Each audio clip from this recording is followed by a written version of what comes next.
Lewis Hamilton has revealed he has struggled mentally and emotionally and said it's a constant effort to keep going. The 7-time Formula One world champion, who finished 10th at the Saudi Arabian Grand Prix, made the admission via a post on his Instagram story. "It's been such a tough year already with everything that's happened around us," said the 37-year-old. "Hard some days to stay positive. I have struggled mentally and emotionally for a long time.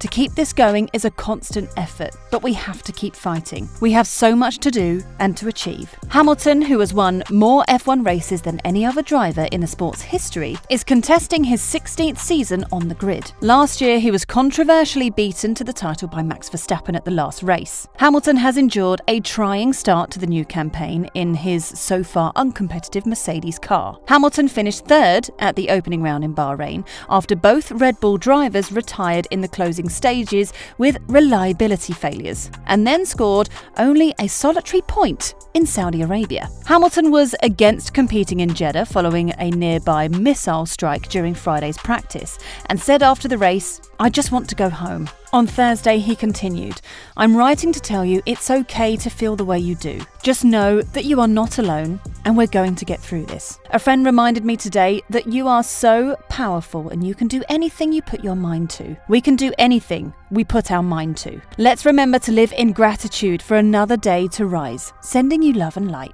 Hamilton, already 29 points behind championship leader Charles Leclerc, will be back on track at the Australian Grand Prix for the next race, and fans of Mercedes will be hoping to see improvements after the less than impressive start. Mercedes will reportedly take a new rear wing to the Australian Grand Prix as their quest to unlock the W13's performance continues. The opening 2 rounds of the 2022 season have not been positive for Mercedes, who at both the Bahrain and Saudi Arabian GPs were unable to contend with the pace of leading duo Ferrari and Red Bull. Saudi Arabia was the greater concern, as despite moving onto a smoother track, which Mercedes had hoped would alleviate their issues with bouncing, it in fact had no impact. "We assumed the bouncing would be less in Jeddah because the track is flatter," a Mercedes engineer told Auto, Motor and Sport. "We were wrong about that. We still don't fully understand what factors trigger the phenomenon. It's a constant learning process." Lewis Hamilton suffered a shock elimination in Q1, while his teammate George Russell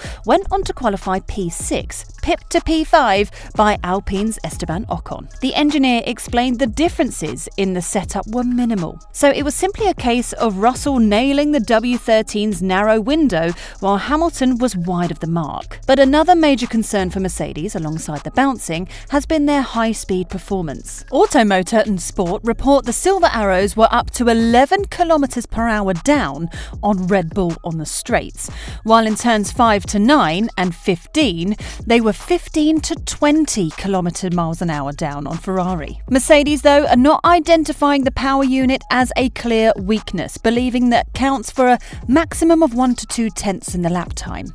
Instead, they believe their high-speed deficit is more down to drag. Auto, Motor and Sport says Mercedes will introduce an upgraded rear wing for the upcoming Australian Grand Prix, which will look to make inroads into fixing that issue. It was put to a Mercedes engineer that having run the smallest rear wing in Jeddah, combined with a W13 that uses its zero-pod design, it was hard to believe the car would be creating such a great deal of air resistance. "Don't look at the surface of the car and the rear wing flap," responded the engineer. "That's misleading. Drag is mainly generated by the rear wing skin blade and the rear underwing, and that's where we are way up." Mercedes team principal Toto Wolff was keen not to predict where the team's development work could lead them in terms of improvement in the coming races. Instead, he said the team would not fall into a trap by predicting where they would be come the summer. "The gap we have, you don't make up by the next race," he said. "We have to work forward and protect the rear and not fall into the trap of making predictions today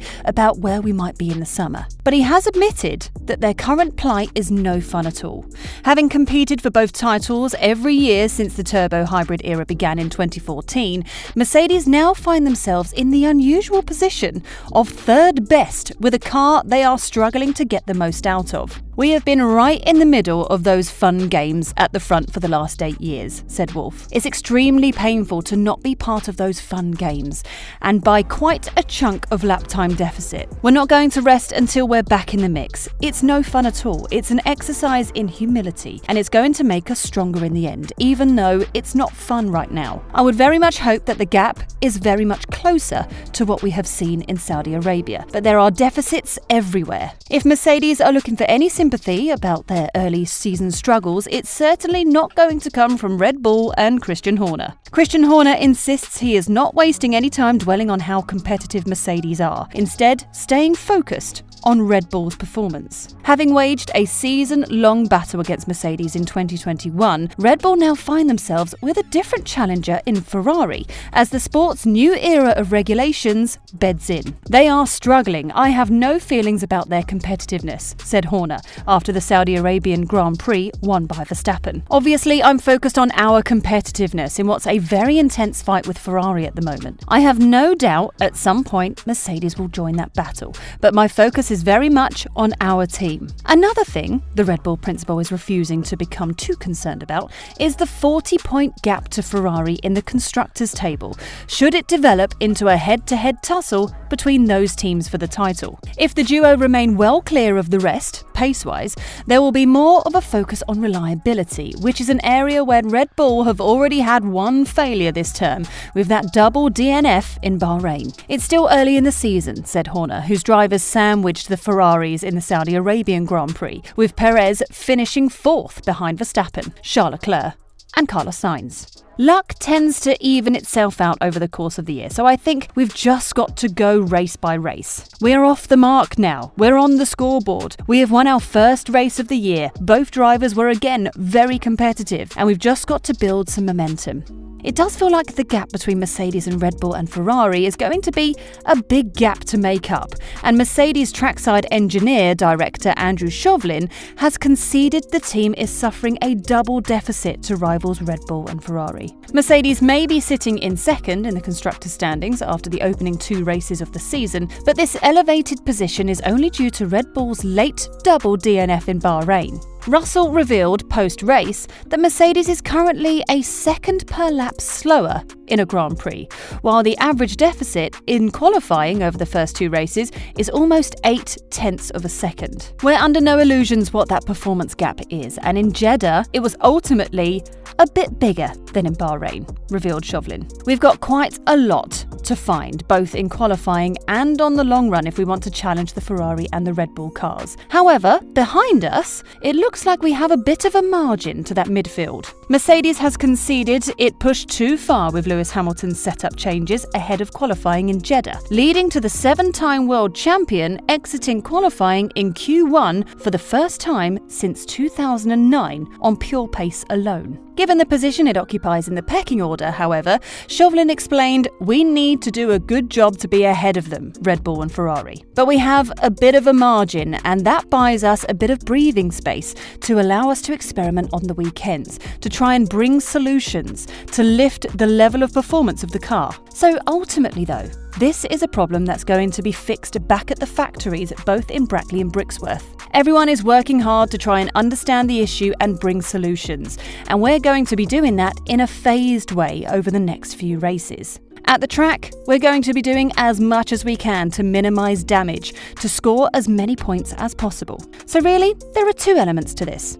Maximising the performance in a given weekend, but then the bigger part of this is trying to get back to a level where we can compete for pole positions and for race wins. Mercedes are currently second in the Constructors' Championship with 38 points, 1 more than Red Bull, who failed to score with either car in race 1, but 40 adrift of leaders Ferrari ahead of F1's return to Australia next.